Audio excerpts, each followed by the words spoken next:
Y sabes que para poder entender todo lo que Dios nos va a ministrar, y creo que va a haber como algunas cosas muy puntuales para trabajar en nuestro corazón, porque así es la palabra de Dios. La palabra de Dios es como un espejo donde nosotros nos miramos y empezamos a ver lo que no está bien y también a regocijarnos por aquellas cosas que se ven bien. Cuando nos vemos reflejados en la palabra, ¿no? Cuando dice varón esforzado y valiente y vos sos un varón o una mujer esforzada y valiente, sí, Señor, estoy bien, me veo bien, ¿no? Pero de repente la palabra empieza a reflejar verdades que no son una realidad en mi vida y entonces de repente ahí tengo que empezar a pedirle al Señor que me ayude a cambiar, a mejorar, a profundizar esos cambios en mí, porque la palabra de Dios dice que es lámpara a mis pies y lumbrera ¿en dónde? A nuestro camino, ¿sí? Habíamos hablado de que el que da los pasos no es Dios, el que da los pasos soy yo. Lo que la palabra de Dios hace es alumbrar mientras vos vas caminando. Entonces, es necesario mover los pies. Diga conmigo, ¿es necesario mover los pies? Y es necesario empezar a caminar, o sea, tomar las decisiones correctas. Y mientras vos vas tomando decisiones que vos sentís que son correctas o que vos te inspirás de la palabra de Dios como correcta, vos empezás a ver cómo la palabra de Dios alumbra tu caminar. Y eso es lo bueno, porque hay momentos que tomamos decisiones que parecen buenas, pero que no son dirección de Dios. Y la luz lo que te muestra es que te estás corriendo del camino. ¿Te pasó alguna vez que quisiste sacar una foto y salió todo borrosa? ¿Qué dicen los que saben de fotografía? Que lo que pasó es que estaba fuera de ¿qué? De foco, ¿no? Entonces, bueno, hago así porque antes se hacía así, no sé si ahora sigue haciendo. Ahora el celular como que, no sé, apretás algo y ya se enfoca mejor y sale más nítida. Bueno, tu futuro es más nítido cuando estás enfocada, cuando estás enfocado. Siempre tu futuro es más nítido, es más claro, es más, se ve lindo. Viste que cuando en alguna época tuve la bendición de usar iPhone y cuando vos sacás foto con iPhone, ya después no querés ninguna foto con ningún otro celular, porque son preciosas las fotos del iPhone. Pero pasa eso, que vos te acostumbras a algo lindo que se ve. Y lo lindo que se va a ver y se va a ver reflejado de tu vida es todo aquello que está inspirado y guiado por la palabra de Dios. Ahora, tenemos una realidad en nuestra vida, es que todos tenemos una característica de pródigo dentro del corazón. Míralo al que está al lado tuyo. Cara de pródigo no tiene, pero todos tenemos algo de pródigo dentro nuestro. De hecho, la mayoría de nosotros hemos visto la parábola del hijo pródigo como que el hijo pródigo era el que se fue, ¿no? Y el que volvió y que le pidió perdón al padre, ¿no? Conocemos todos bastante bien esa historia, pero vamos a ver a lo largo de estos 5 miércoles que hay una historia más profunda y que hay más pródigos en la historia. ¿Sí? Hay más pródigos en la historia y digo que es una reflexión más profunda porque es a lo que el Señor quiere llevarnos. Uno piensa que el hijo pródigo fue llamado así porque simplemente se fue a gozar de la vida con los bienes que el Padre le dio. Pero vamos antes de empezar a meditar juntos, quiero que leamos juntos en el libro de Lucas capítulo 15. Vamos a leer esta historia. Los 5 miércoles vamos a leerla al comenzar para enfocarnos y poder trabajar el aspecto específico. Dice la palabra de Dios en Lucas 15, verso 11 en adelante. También dijo un hombre, tenía 2 hijos. Y el menor de ellos dijo a su padre, Padre, dame la parte de los bienes que me corresponden. Y le repartió los bienes. Y no muchos días después, juntándolo todo, el hijo menor se fue lejos a una provincia apartada. Y allí desperdició sus bienes, viviendo perdidamente. Y cuando todo lo hubo malgastado, vino una gran hambre en aquella provincia y comenzó a faltarle. Y fue y se arrimó a uno de los ciudadanos de aquella tierra, el cual le envió a su hacienda para que apacentase cerdos. Y deseaba llenar su vientre de las algarrobas que comían los cerdos, pero nadie le daba. Y volviendo en sí dijo, ¿cuántos jornaleros en la casa de mi padre tienen abundancia de pan y yo aquí perezco de hambre? Me levantaré e iré a mi padre y le diré, Padre, he pecado contra el cielo y contra ti. Ya no soy digno de ser llamado tu hijo, hazme como a uno de tus jornaleros. Y levantándose vino a su padre, y cuando aún estaba lejos lo vio su padre, y fue movido a misericordia, y corrió, y se echó sobre su cuello, y le besó. Y el hijo le dijo: Padre, he pecado contra el cielo y contra ti, y ya no soy digno de ser llamado tu hijo. Pero el padre dijo a sus siervos: saquen el mejor vestido y vestidle, y poned en un anillo en su mano y calzado en sus pies. Y traed el becerro gordo y matadlo, y comamos y hagamos fiesta, porque este mi hijo muerto era y ha revivido. Se había perdido y es hallado. Y comenzaron a regocijarse. Y su hijo mayor estaba en el campo, laburando. Y cuando vino y llegó cerca de la casa, oyó la música, la danza, la fiesta, y llamando a uno de los criados le preguntó qué era aquello. Y él dijo: tu hermano ha venido y tu padre ha hecho matar el becerro gordo por haberle recibido bueno y sano. Entonces se enojó y no quería entrar. Salió por tanto su padre y le rogaba que entrase. Mas él respondiendo dijo al padre: he aquí, tantos años te sirvo, no habiéndote desobedecido jamás, y nunca me has dado ni un cabrito para gozarme con mis amigos. Pero cuando vino tu hijo, que ha consumido tus bienes con rameras, has hecho matar el becerro gordo. Él entonces le dijo: hijo, tú siempre estás conmigo y todas mis cosas son tuyas, mas era necesario hacer fiesta y regocijarnos, porque tu hermano era muerto y ha revivido, se había perdido y es hallado. Amén. ¿Cuántos alguna vez se han sentido identificados con esta palabra? ¿Te pasó en algún momento de la vida donde uno se ha sentido y como que depende de la circunstancia de nuestra vida, nos hemos puesto en algún momento de la vida del hijo pródigo, ¿no? O a veces en el abrazo del padre, o a veces en la postura del hermano mayor. Por eso digo que hay más pródigos, por eso el título de esta serie es Pródigos en plural, porque hay varios, ¿sí? Todos de una forma u otra hemos oído esta parábola. Esta historia fue predicada muchas veces, has visto muchísimas reflexiones de esto.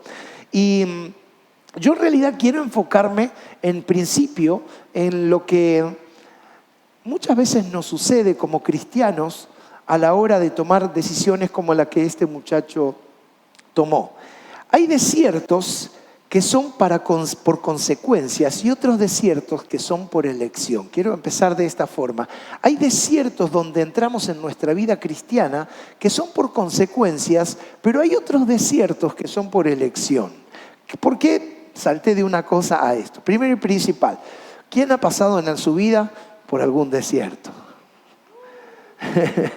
Por situaciones, el desierto simboliza ese momento de la vida donde no se ve nada, donde todo está apagado, donde no hay esperanza, donde no hay fe.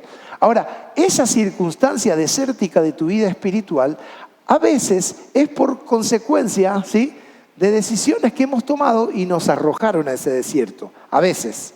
Y otras veces son caminos que elegimos tomar. Tal vez debe haber más opciones, ¿verdad? Pero yo quiero hablarte al menos de uno de los desiertos más difíciles de identificar, pero que nos metemos solitos. Si usted tuviera elección, bueno, con este frío creo que todos elegiríamos pasar un ratito por el desierto para un poco aliviar el frío, ¿no? Pero la realidad es que cuando vos estás en una realidad desértica, aún en lo emocional o en lo espiritual, no hay nada. Y nadie vive con nada. Mínimamente uno tiene que tener agua, tiene que tener abrigo, tiene que tener lo que es necesario para vivir. Y hoy quiero hablarte de uno de los tantos desiertos que nos toca atravesar en la vida, uno de los desiertos más secretos, profundos y a la vez uno de los más peligrosos. Y quiero empezar de esta forma. Desde pequeños, todo lo que hemos aprendido cuando vos naciste, cuando los primeros meses, primeros años, todo nos fue enseñado. Nadie aprendió a hablar solo, ¿verdad? Nos enseñaron papá, ¿no? Y estábamos ahí frente, ¿no?, al bebé, decir papá, hasta que repetía y lo aprendía a decir. Y después, mi mamá me mima en la escuela, me acuerdo, ¿no? Cuando nos enseñaban con la M, era una forma que se enseñaba antes, no sé. Pero esas palabras que vas aprendiendo, siempre alguien te las enseña. Cuando salías de casa, ibas al colegio, había alguien que te enseñaba. O sea, que el ser humano, desde que nace, ¿hasta qué momento aprende?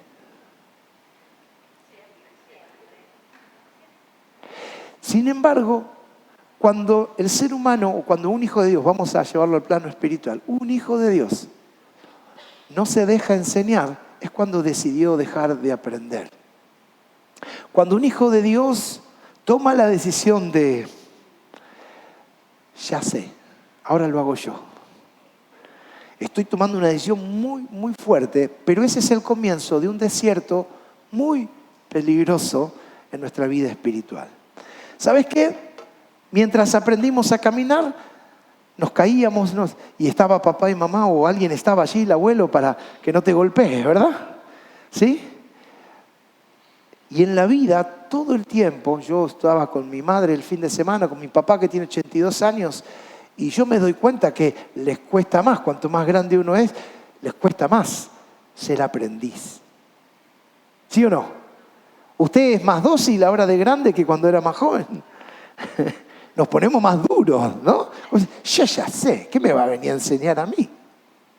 Y no lo hacemos con malicia, simplemente porque tenemos un recorrido. La vida nos ha preparado para determinadas cosas. Y la pregunta que yo me hago en esta noche es, ¿cuándo ya no es necesario aprender? ¿Cuándo es el momento donde ya no es necesario aprender? 3 metros bajo tierra, dice el hermano. ¿Cuándo realmente no necesito más de nadie? ¿Llega ese momento en la vida?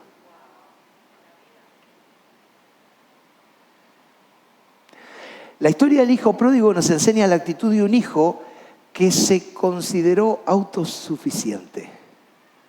Por eso hay un desierto en el que decidimos muchas veces entrar cuando tomamos la decisión de este pródigo. Él dijo, yo me las arreglo solo. Y cuando todos por ahí nos enfocamos en la ternura del regreso y el abrazo del Padre, yo hoy quiero detenerme acá y que hablemos de esto. Porque, ¿viste cuando uno dice, no, ¿cómo pudo llegar a esto? Y empezó mucho antes. Y eso empezó y siempre empieza en el corazón. Toma la decisión de prescindir del Padre y de continuar su vida, su camino, sin la necesidad de su presencia. Dijo, yo quiero seguir adelante en mi vida, pero quiero que vos no tengas nada que ver conmigo. Yo me llevo lo que es mío y yo voy a vivir como a mí me parece que tengo que hacerlo. Hay una palabra que te voy a llevar ahora a Apocalipsis, al final de la Biblia. Sí, Apocalipsis capítulo 3, verso 17. Hay una palabra que el ángel, cuando le habla a las distintas iglesias, le habla a la iglesia de la Odisea. Dice Apocalipsis 3, 17, porque tú dices, yo soy rico y me he enriquecido y de ninguna cosa tengo necesidad y no sabes, dice el Señor, que tú eres un desventurado, miserable, pobre, ciego y desnudo. Ahora, hago un alto porque vos decís, che, papá, a mí me está diciendo eso. No. Este mensaje fue dirigido, escuchá, a la iglesia de la Odisea, que era una ciudad, la Odisea era una ciudad que en la antigüedad era un centro financiero y médico muy, muy próspero. Era una ciudad muy rica, por así decirlo. Y este espíritu que gobernaba esa ciudad, ¿viste como lo que pasó? Y tristísimo, pero lo que pasó en Wall Street cuando los aviones chocaron, pues, bueno, fue todo un ataque terrorista contra las torres. Se decía que ese lugar era el lugar, y ese lugar se llenó de muertes, era el lugar de la riqueza, del dinero del mundo, ¿no? Del lugar de la prosperidad, y de repente fue vulnerado. Y eso desató, bueno, todo lo que vino después, pero lo que quiero decirte es, a veces el espíritu del lugar, lo que te enorgullece de tal forma, a veces la iglesia se impregna de lo mismo. Y esto es importante entender, que a veces tu casa se impregna de lo mismo. Estamos en medio de una gran crisis, pero yo estoy en Cristo. Mi familia está en Cristo. Estamos en medio de, no sé, de circunstancias que gobiernan en el ambiente donde yo me muevo, pero en mi casa está Cristo. En mi vida está Cristo, no me puede gobernar lo que está alrededor. Y el ángel, cuando le habla a la iglesia de la Odisea, le dice, a ustedes se le pegó el orgullo que está en la ciudad. Y ustedes creen que porque tienen plata, ustedes creen que porque tienen esto o aquello, creen que no me necesitan. Y si realmente te pudieras ver, le dice el Señor a la iglesia, le dice, te verías desventurado, miserable, pobre, ciego y desnudo. ¡Wow! Mirá qué interesante. Yo puedo ver que estoy bien, que mis cosas están bien y mi conclusión es, yo estoy bien, no necesito nada. Pero Dios está mirando siempre, siempre lo mismo. Es mi creación, no es nada sin mí. Y cuando no podemos vernos como Dios nos ve, es cuando empezamos a, probablemente en el orgullo de nuestro corazón, a tomar ese caminito hacia un desierto de la autosuficiencia. ¿Sabes? La mentalidad de la ciudad se filtró en la comunidad de fe, llevándolos a creer que su estabilidad económica los hacía autosuficientes en todas las áreas, ignorando por completo que eran vulnerables y que necesitarían a Dios de todas formas. Porque vos podés estar en tu mejor momento económico, en tu mejor momento emocional, en tu mejor momento familiar, en tu mejor momento ministerial. De todas formas vas a necesitar todo el día, todo el tiempo, a cada minuto de tu vida, a Dios, a tu Padre. ¿Viste cuando la palabra de Dios dice que tenemos que dar gracias en todo? Es más fácil agradecer lo lindo, lo que nos gusta, lo que estábamos esperando.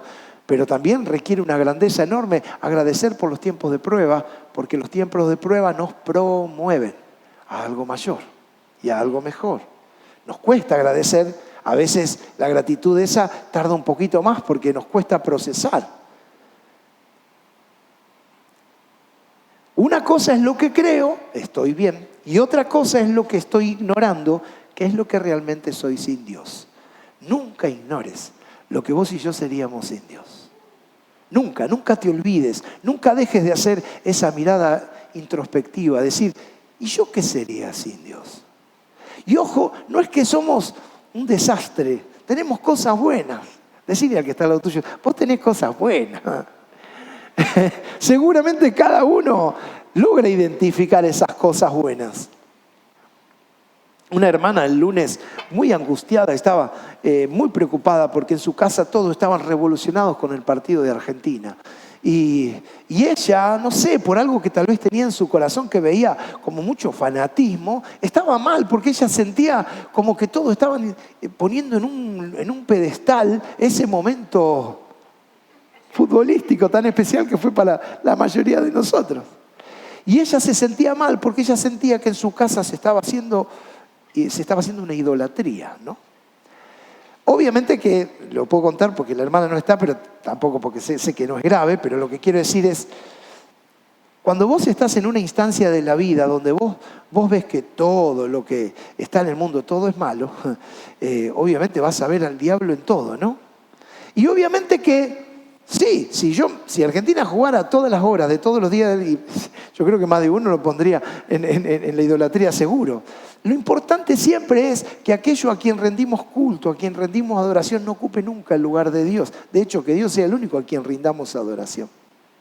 Y yo le decía, pero hermana, quédate tranquila, porque las pasiones son, ¿no? Y cuando estamos a los pies de Jesús, rendimos todas nuestras pasiones. Yo me acuerdo cuando Argentina quedaba eliminado de los mundiales, me acuerdo en la final, te invade una amargura, loco, una cosa que vos decís, no puede ser. Pero ahí te das cuenta que ocupa un lugar en tu vida. Pero ¿cuál es tu mayor pasión? Tu mayor pasión, Cristo. Yo me acuerdo en mi iglesia, cuando yo era pequeño, y el Mundial 78, el Mundial 86, que salimos campeones los dos. ¡Ay, qué casualidad! Bueno, yo en el 78 tenía 3 años, era muy chiquito. En el 86 ya era más grande, lo recuerdo. Pero me acuerdo que en mi iglesia, suspender el culto por un partido. No, eso era del diablo, te ibas al infierno directamente. No, en serio. Y literalmente se tomaba esa decisión, entonces elijo el pastor que no tenía chance, ¿viste? Y ahí estaba. Estábamos todos escuchando los bocinazos de cómo daban vuelta a la plaza los autos, las motos, pero nosotros adentro alabando al Señor. Y no me burlo de ese tiempo, era la luz que se tenía en ese tiempo, la revelación. Pero las pasiones conviven en nuestro corazón. Y siempre tenés que tener en claro eso. Hay gente que jamás va a gritar un gol de Argentina, jamás se emocionará por Argentina, aún siendo argentino. Pero a lo mejor idolatra a un hijo más que a Dios. Me tocan a mi hijo y se pudre todo. Sacan lo peor de mí. Te dice, ¿cómo lo peor de vos? Si vos sos un hijo de Dios. Me tocan mi dinero y me van a conocer. ¿Para qué? ¿No te conocíamos? ¿No? ¿El Señor no te conoce? ¿Qué hay algo escondido allí? ¿Hay un Dios debajo de la alfombra? Por eso entendamos esto, ¿no? ¿Qué somos sin Dios? Muchas veces en pos de esa libertad deseada, ya está, estoy bien, no necesito a Dios, entro sin darme cuenta en un desierto impensado. ¿Sí? En los tiempos bíblicos, lo que sucede en esta parábola, en esta enseñanza, un hijo pidiéndole al padre el adelanto de su herencia, era directamente despreciar a la persona del padre. O sea, ustedes saben que de alguna manera uno entiende que cuando uno recibe la herencia, cuando los padres parten, cuando los padres mueren, ¿sí? Y cuando sucede eso, uno ya lo tiene como incorporado. Cuando papá y mamá ya no estén, lo que ellos tienen queda por herencia para los hijos. Hay leyes que apoyan esto, respaldan esto. En los tiempos bíblicos era exactamente igual. Así que pedir el adelantito de la herencia era ofensivo. Era decir, no te necesito más en mi vida, papá. Entonces es muy importante entender que este ejemplo que usa en la parábola habla de un desprecio hacia la figura del padre en la vida del hijo. Y él pretendía comenzar su vida despreciando al padre. Mire, hay algo que esto me impacta, ¿no? La historia ya la leímos y sabemos cómo le fue, ¿no? Ya todos conocemos la historia, sabemos cómo le termina yendo. Pero yo necesito hacerte preguntas. ¿Somos muy diferentes al hijo de esta historia? ¿Somos muy diferentes? ¿Cuál es la libertad en la que vos estás viviendo hoy? Quiero decir, esta libertad en la que vos decidiste moverte. Yo hoy veo muchos hijos de Dios o algunos hijos de Dios, y no de otras iglesias, por supuesto, como siempre digo, ¿sí? Muchos hijos de Dios que acuden a Dios en lo que necesitan, pero prescinden de Dios en lo que son autosuficientes. Y de verdad, esto es un poquito de pródigo dentro de nosotros. ¿En qué áreas de tu vida prescindís de Dios? Y uno enseguida sale, el religioso dentro nuestro y dice, no, jamás, Dios es todo, es lo más importante en mi vida. Pero eso no se ve en lo que decimos, no lo podemos discernir en lo que decimos, sino en cómo vivimos, en cómo lo manifestamos. El otro día creo que lo conté, pero había puesto en mi historia una reflexión y un muchacho no lo conté aquí, de Ushuaia, vio mi estado y se largó a llorar. Y yo digo, pero pará, no fue para tanto, ¿no? Lo que pasa es que vos no sabés qué me pasó. Y yo había puesto que cuando uno, no me acuerdo exactamente qué había puesto, pero cuando uno le pasan momentos de presión, uno realmente manifiesta lo que lo gobierna. Algo así era el estado, ¿no? Y él justo en esa mañana había llevado a sus hijos al colegio y dice que todos los días que lleva a sus hijos al colegio, 10 cuadras, van cantando canciones. Dice, tenemos 5 canciones y el viaje dura las 5 canciones que cantamos con mis 3 hijos. Y dice que estaba yendo hacia el lugar y se le cruza un auto, él iba con su vehículo, y se le cruza a alguien imprudentemente, clava los frenos, casi choca y se bajó del auto y empezó a orar no, mentira. Y le salió todo lo que... Después vuelve al auto y los 3 hijos, así, mirándolo al padre. No sabían si seguir cantando o qué hacer. Dice, fue tal el impacto de mi corazón, me dijo, que les tuve que pedir perdón a los 3. Perdonen a papá, actué de esta forma, me pasó esto. Entonces, y llego al trabajo y encima veo tu estado. Me dice, y tu estado decía que cuando estamos en momentos de presión, lo que se revela es lo que nos gobierna. Estoy frito, me dijo. Ya está, me dijo, no puedo. Me dice, me re enojé con vos, por eso te llamo a la tarde, me dijo. Ya lo procesé, me dijo. No puede ser que mi vida se maneje así. Yo no soy así o creía no ser así. Y a veces nos pasa esto. Hay áreas de nuestra vida que no se manifiestan hasta determinados momentos. Qué bueno es que en todos los determinados momentos de tu vida, siempre tu Padre esté allí. Sea en los momentos de apuro o en los momentos donde tenés mucho para planificar, siempre tu Padre esté allí. Porque yo te aseguro que te podés ir de la casa del Padre, pero nunca dejes al Padre.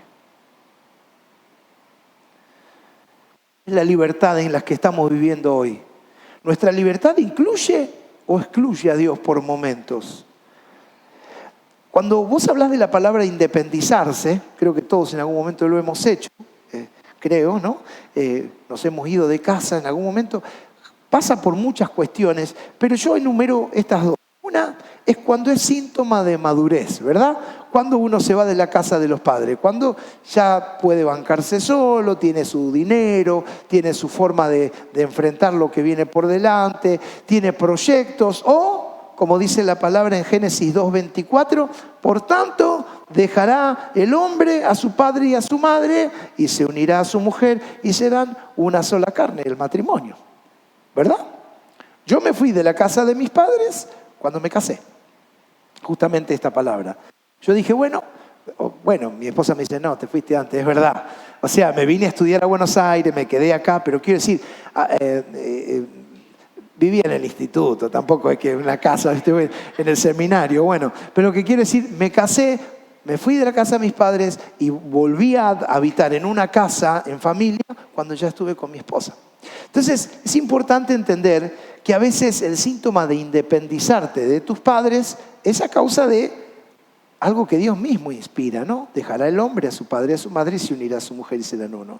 Esta es la bíblica, ¿no? Después está la otra, necesito mi libertad, no los aguanto más. Que también existe, ¿no?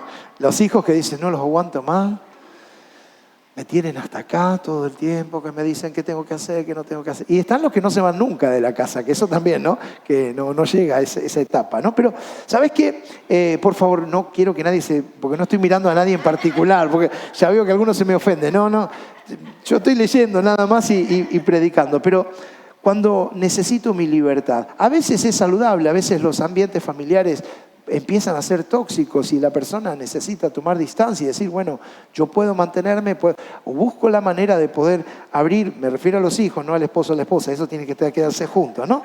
Sí, claro, por la duda que no, el pastor dijo que se puede, no. Una relación saludable de un hijo cuando llega a su madurez es que se va de la casa, pero no se va de sus padres. Yo me caso, me voy con mi mujer, pero mis padres siguen siendo mis mentores, mis consejeros, mis padres, no dejan de ser mis padres. Por eso te decía anteriormente, vos te podés ir de la casa, pero no te podés ir de tu padre. Porque entramos en un desierto espiritual tan inmenso cuando tomamos una decisión como esta. El hijo pródigo necesitó la independencia del padre y no solo le bastó alejarse de la casa. Porque lo que te lleva a la ruina no es irte de la casa solamente, sino es prescindir de la presencia de tu papá en la vida que empezás a construir por delante.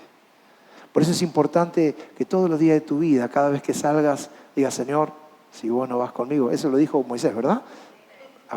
Moisés, si tu presencia no va conmigo, ¿cómo sigue? Si tu presencia conmigo no va, diría el cantante, ¿no? Yo no voy a ningún lugar, dice, ¿no? Que esto es lo que expresa la palabra y esto es lo que nos enseña y es la forma en la que todos debiéramos cada mañana levantarnos. Si alguna vez estuviste apartado o apartada del Señor, y no me refiero solo apartado de la iglesia, sino apartado tu corazón de Dios. Porque eso es lo más grave. Es cuando desplazamos a Dios de nuestro corazón, del centro de nuestras decisiones. Y de hecho, tengo un argumento fuertísimo para esto. Todos estuvimos en pandemia en 2020 y 2021, ¿verdad? Y no tuvimos la posibilidad de venir a la casa a reunirnos.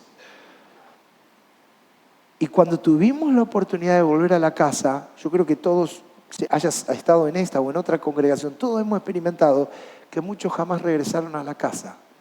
Y eso no se debió a que, bueno, lo que pasa es que pasaron cosas. No, es que su corazón no solo se alejó de la casa, sino que se alejó del Padre.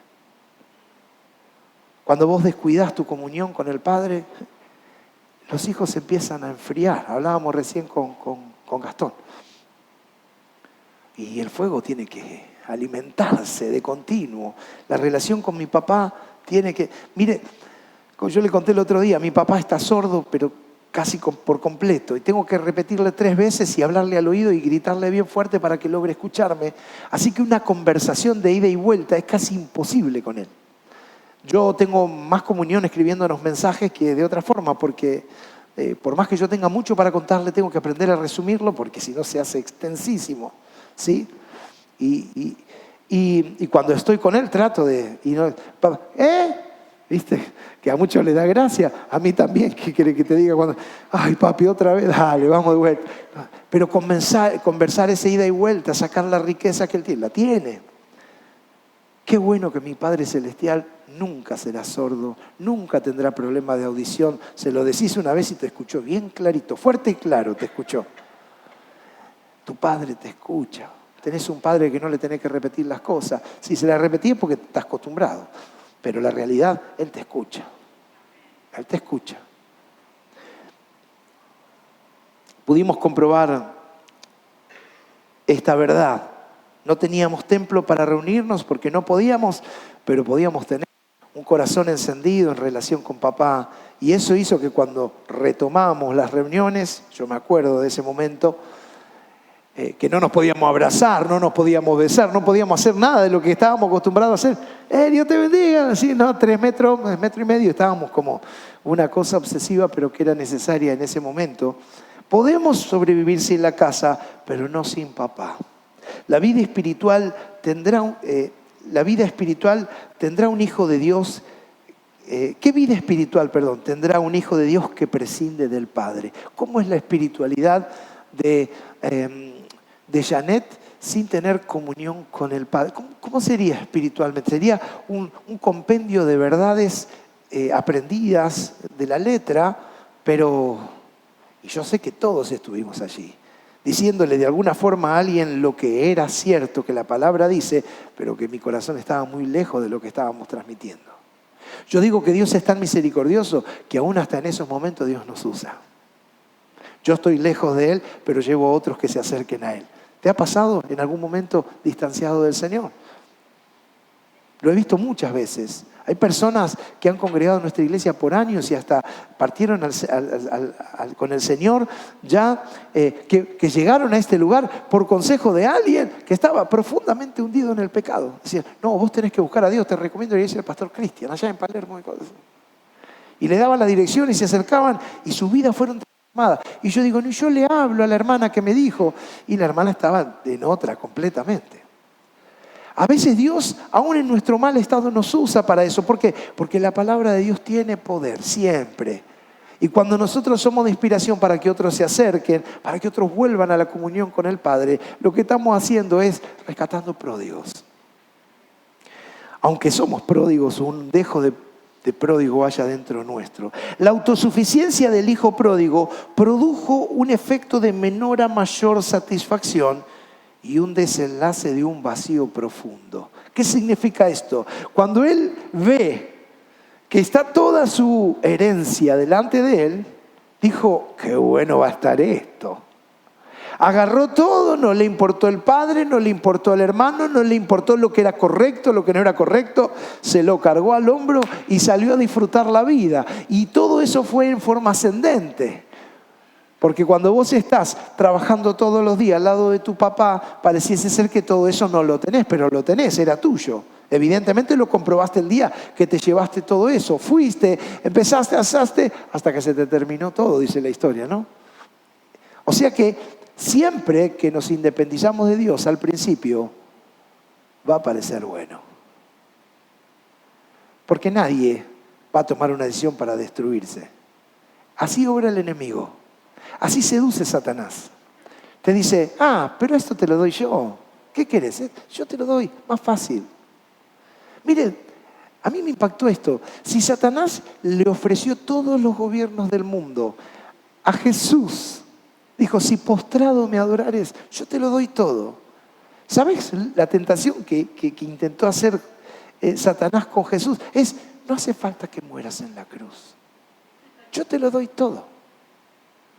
Quiso meterse con el plan del Padre. Y si Él no hubiera muerto en la cruz, Él sería amo y Señor de toda la tierra. Pero ni vos y yo estamos condenados a la muerte completamente. Nunca hubiéramos conocido la salvación. Así que cuando la autosuficiencia del hijo pródigo se empezó a manifestar, empezó una escalera hacia arriba. Y siempre, escúchame bien, siempre que te apartes del Señor por algo que tu corazón no aceptó, o siempre que alguien, porque esto lo vas a ver en persona. El otro día una persona me decía, pero pastor, ¿cómo puede ser? Antes que no estábamos en Cristo estábamos mejor. Oh. Y es duro cuando te dicen eso, porque vos decís, ay, a ver dónde estaba eso en la Biblia, y empezás. ¿Y cómo te explico? Esperá. Sé paciente. Y no es que yo esté deseando que al otro que no está en Cristo le va. Pero hay cosas mejores que son tan efímeras y tan poco perdurables en el tiempo. He visto gente de mucho dinero sin paz. Y he visto gente con una paz teniendo lo justo. Y esto lo hablo en carne propia también, ¿no? Porque si vos no tenés paz, entonces te está faltando algo muy importante. Es tu comunión con el Padre. Él que te dice, tranquilo, yo soy tu proveedor. Yo estoy, te dije que voy a estar hasta el final del día del vencimiento también. Cuando vencen las boletas y vas contando los días, también hasta el final, voy a estar ahí. Así es todo lo que muchas veces Satanás nos propone. Así fue desde el jardín del Edén. Te ofrece algo, tomá, revelate a Dios. No te dice, no va a ser tan tonto. Lo que nos provee, lo que Él prepara, ese camino parece ser en ascendente, algo que te va a ir yendo de a poquito mejor. Pero llega el momento del vacío. Y ese vacío, escúchame bien, ese vacío no lo llena nada. Porque ¿sabes qué pasa? De eso que intentaste saltás a otra cosa, siempre evadiendo al Padre. Eso es lo que hizo este muchacho. No sé cuánto tiempo estuvo lejos de casa, no recuerdo si la Biblia dice el tiempo, pero fueron años supuestamente lo que sucedió. Se malgastó todo y probó hasta trabajar, mira, porque dice que fue a pedir trabajo. O sea, que tenía la cultura del trabajo, pero ni siquiera tuvo la bendición de conseguir un laburo para decir, bueno, no vuelvo porque voy a volver avergonzado. Y lo más bajo que termina llegando, que lo vamos a trabajar en los próximos miércoles, es que estaba mirando a los chanchitos comiendo y deseaba comer lo que los chanchos comían. Eso ya es más bajo todavía. No sé si hay un nivel más bajo que eso. Ahora, el tentador nos lleva a premiarnos, a merecernos, a autosantifacernos. Vos y yo tenemos siempre esta pregunta, yo me lo merezco. No sé si es pregunta, esta afirmación, yo me lo merezco. Laburo todo el año, no me voy a poder tomar unas vacaciones. Esta semana trabajé como nunca, no me merezco tal cosa. Y a veces el enemigo te seduce con el sí, vos te lo mereces. Dale. Gastátelo, ¿sí? Y no siempre todo lo que nos merecemos podemos. O no siempre todo lo que juzgamos que es justo para nosotros es el momento de verlo manifestado. Muchas veces, una vez me acuerdo de una persona, pastor, dice, yo tomé la decisión de diezmar, porque yo no estaba diezmando. Y me dice, pero yo voy a diezmar 3 meses seguidos. Y si Dios no me prospera, así, ¿eh?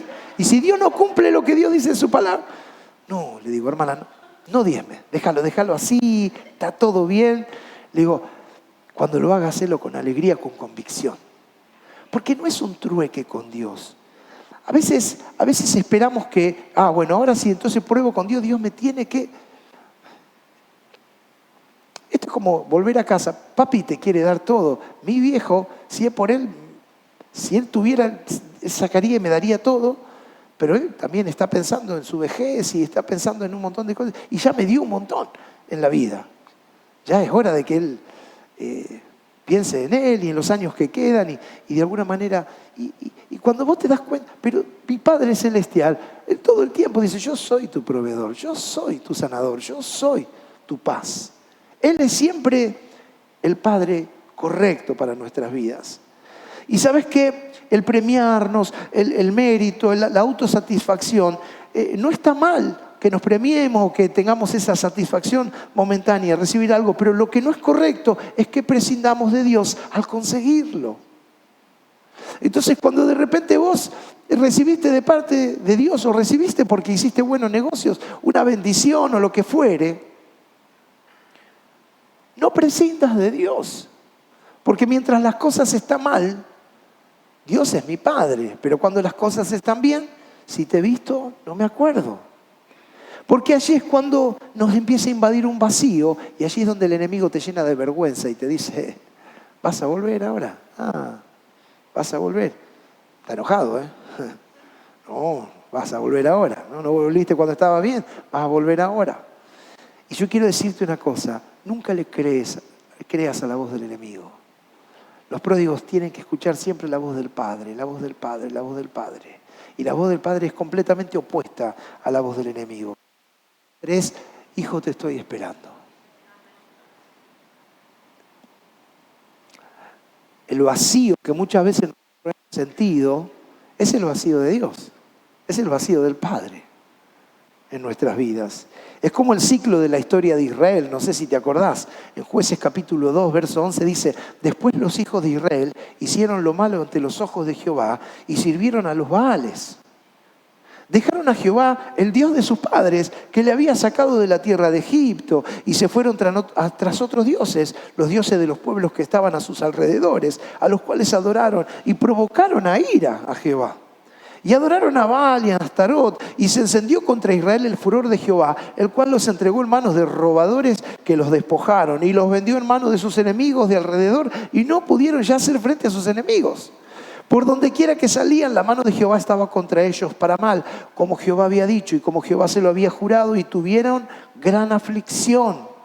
Jehová levantó jueces que los librasen de la mano de los que los despojaban, pero tampoco oyeron a sus jueces, sino que fueron tras dioses ajenos, a los cuales adoraron, se apartaron pronto del camino en que anduvieron.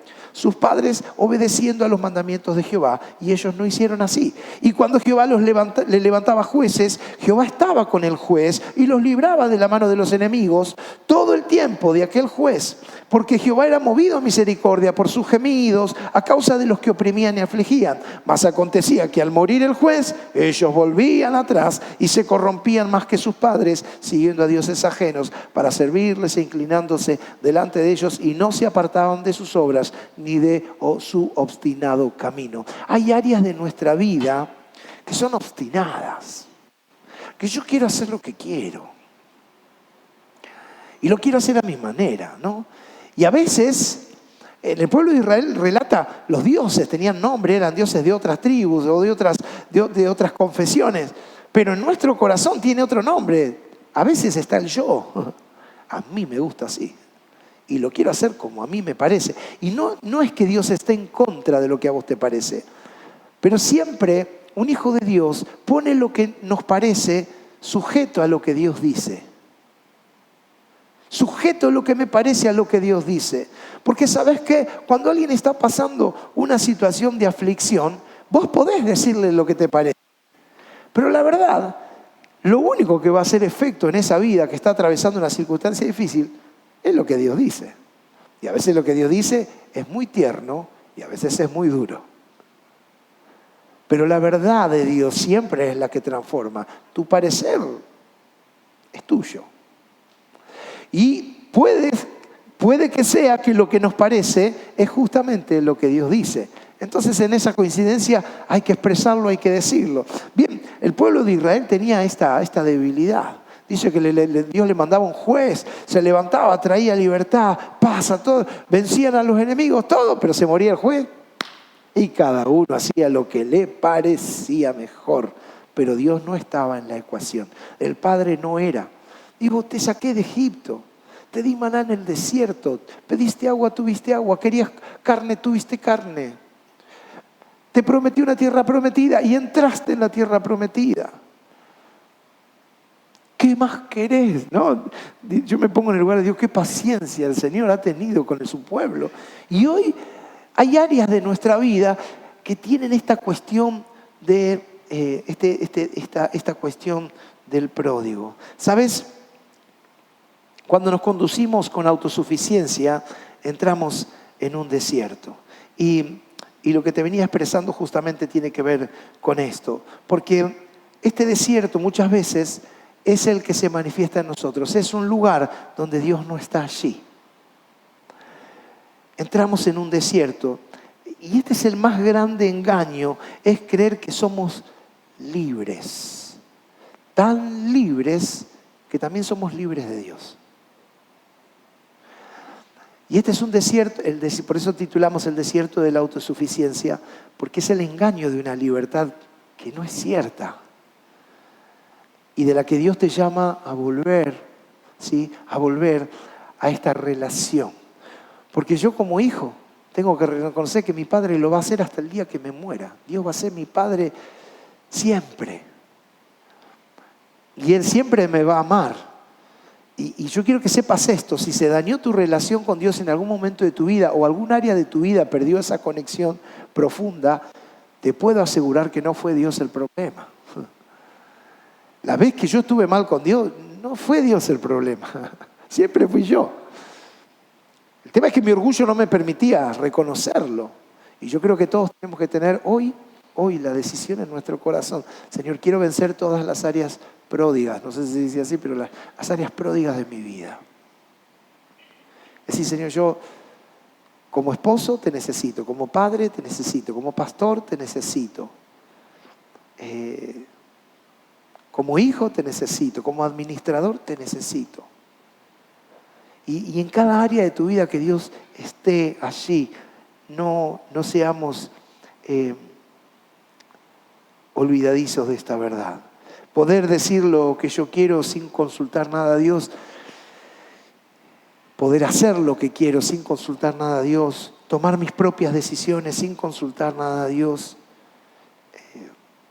Empiezo a dar mis pasos creyendo que ya lo tengo claro. Y probablemente muchos de nosotros que somos inteligentes, todos son inteligentes, pero pensemos, pero ¿cómo? En la vida no hay un momento donde yo decido, sí, obvio, hay un momento siempre, es más, ya lo estás haciendo, de hecho, ¿cuántas decisiones ya has tomado en tu vida? Pero vos vas a ver cómo tus decisiones se alinean a la voluntad de Dios, porque lo vas a ver por los frutos en tu vida. Lo vas a ver por los frutos. La Biblia dice, por los frutos lo conoceréis. Todo se conoce, todo árbol, todo buen árbol se conoce por sus frutos. Y nadie va a andar mirando lo que cuelga de tus ramas, ¿eh?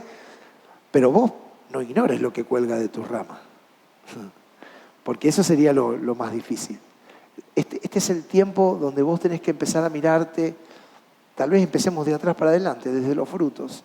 Es decir, ¿se está viendo algo bueno? Esta rama no está dependiendo de Dios. Por esta vía no está corriendo presencia de Dios, consejo de Dios. Por esto estoy yo. Estoy seguro que hay áreas de nuestra vida están secas y no dan frutos. Por esto, por esas áreas pródigas de nuestra vida, por dejar a Dios afuera de nuestra ecuación y de nuestras decisiones. ¿Sabes? Podemos vivir toda la vida como un hijo de Dios teniendo áreas de nuestra vida sin Dios. Pero siempre faltará esa realidad que tanto estamos deseando que suceda y acontezca. Esa manifestación del Padre total sobre mi vida, sobre mi realidad. Es como que, viste, en mis tiempos había una canción que decía, me entrego sin reservas. Se cayó el 6. Me entrego sin reservas. Y esta es una gran decisión de nuestro corazón. Cuando es sin reserva es, no vas a encontrar nada dentro mío, Señor, que no esté rendido a tus pies. ¿Le entregaste la vida de tus seres queridos? ¿Le entregaste tu futuro al Señor? ¿Tu carrera, tus estudios? ¿Le entregaste tu economía al Señor? ¿Le entregaste tu vida a Jesús? ¿Le entregaste tu futuro? Todo lo que viene por delante. Pródigos son los hombres y las mujeres que por su autosuficiencia empezaron a transitar un desierto impensado. Pródigos son aquellos que alejan sus decisiones de la voluntad del Padre. Pródigos son aquellos que no mueren a su yo y sin embargo siguen congregando. Yo quiero desafiarte en esta noche para que juntos oremos y le rindamos al Señor todas estas áreas en donde necesitamos que Él siga vigente en nuestra vida. Padre, en esta hora, Señor, quiero terminar esta palabra, Señor. Señor, primero reflexionando, Señor, de que yo, Cristian, sin vos no soy nada. Sin vos no soy nada. Soy solo un tipo que sabe hablar.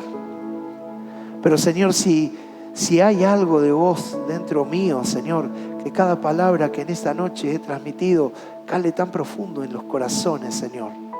Ya sea de los que hoy están aquí presentes o de los que van a ver la grabación de esta palabra. Señor, que de verdad, si hay algo tuyo dentro de mí, Jesús, yo te pido que esta palabra sea como un dardo, como una llama, Señor, que queme en lo profundo del corazón. Señor, si miramos hacia adentro, sabemos muy bien que hay áreas que aún no hemos rendido, porque el enemigo nos ha hecho creer, Señor, que no hace falta. Pero, Señor, vos me haces falta en todas las áreas de mi vida.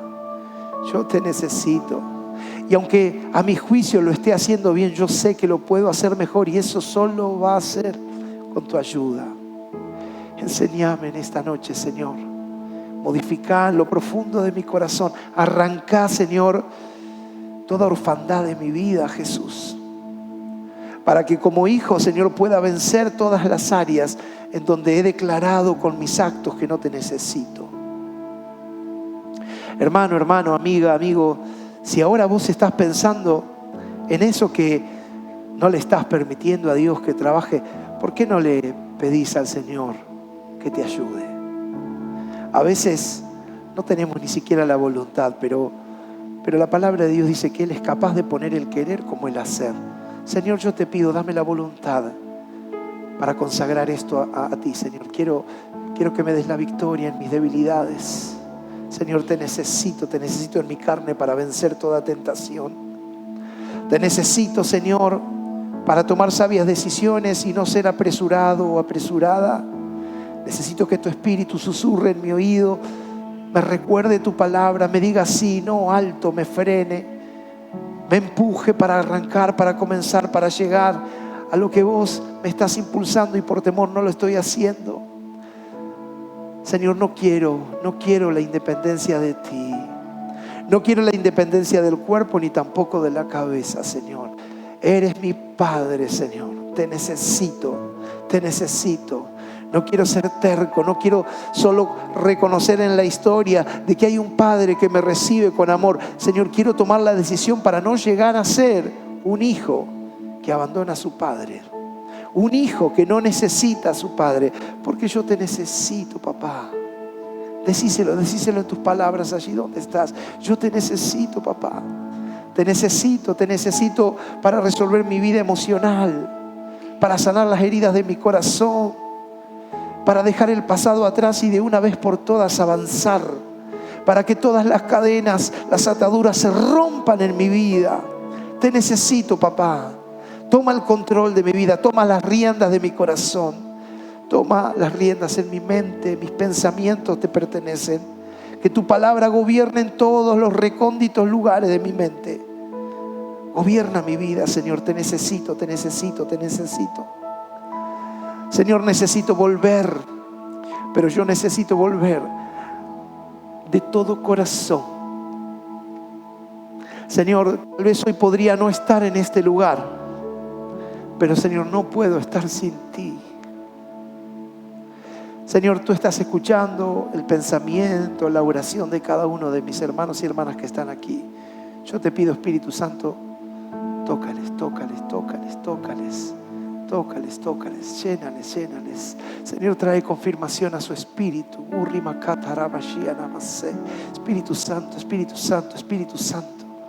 Espíritu Santo, sé tú obrando en cada corazón. Tu palabra, Señor, dice que lo que hiciste en la cruz fue para reconciliarlos con el Padre. Señor, por la sangre de tu Hijo en la cruz, yo te pido, Señor, vuelve a abrazarme, Señor. Vuelvo a los brazos tuyos, Señor. Por lo que hiciste en la cruz, Jesús, que no fue en vano, Señor, yo te pido, toma el control de mi vida, Señor. Enseñoréate de mí. Sé el Señor de mi corazón. Sé el Señor de mi vida. Quita todo temor de jugarme por ti. Quita todo miedo, todo temor. Porque no es lo que estoy dejando, sino es lo que estoy tomando, lo que realmente vale en este tiempo, Jesús. Te amo, Señor, te amo. Te amo, Señor. Eres todo lo que necesitamos, Señor. Padre, yo bendigo cada vida y cada corazón, cada oración que en esta noche se ha levantado en este lugar. Padre, para que tu verdad sea manifestada y, Señor, podamos vivir mejor que lo que vivió este muchacho al irse de la casa de su padre. Señor, podemos estar un poco más lejos físicamente, pero, Señor, nunca más lejos de ti. Nunca más lejos de ti. Te alabo y te bendigo, Señor. Te doy gracias, Señor, que tu palabra sea profunda en cada corazón y que cada decisión dé fruto abundante, fruto que sea notorio, primeramente para nosotros mismos. Que las ramas reverdezcan, Señor, que los frutos comiencen a verse, Señor, así como en la primavera, primero la flor, Señor, y después el fruto. De la misma manera, Señor, en este crudo invierno, Señor, podamos ver ese resurgir de lo que vos traerás sobre nuestras vidas. En el nombre de Jesús, te alabo y te bendigo. Amén y amén, Jesús. Amén, gloria a Dios. ¿Por qué no le das al Señor un aplauso bien grande? Gracias por tu palabra, Señor. Aleluya. Gracias, Jesús.